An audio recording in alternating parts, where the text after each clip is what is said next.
Ils ont commencé à 7 heures ce matin. Armoires, dossiers, bureaux, chaises, tout doit partir. La maison communale de Forêt se vide petit à petit. On a relativement vite emballé finalement, en 3-4 jours c'était fini. D'ailleurs on n'avait pas un délai beaucoup plus imparti qui nous permettait de faire beaucoup plus. Donc non, ça s'est très bien passé. Depuis une semaine, ils font leur caisse. Le service finance est l'un des 5 services qui déménagent aujourd'hui, soit un peu plus de 60 personnes qui s'apprêtent à quitter leur bureau.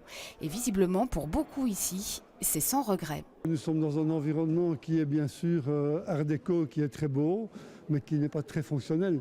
Donc nous sommes contents de trouver des bureaux qui seront opérationnels et surtout dans une zone un peu plus calme, parce que quand vous travaillez dans une salle de guichet, c'est pas évident. Dès lundi, ils reprendront le travail à une rue de là, dans des locaux autrefois occupés par des bureaux de l'usine Audi Brussels.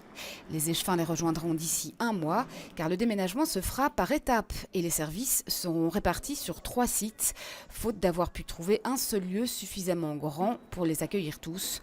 Le service population, par exemple, ne déménagera qu'après les élections.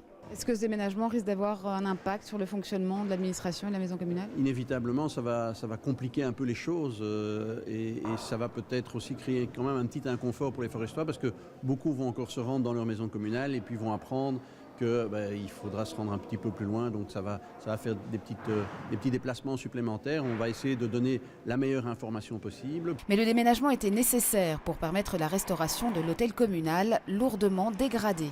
Les travaux devraient durer au moins 5 ans. Les forestois devront donc s'habituer à changer leurs habitudes.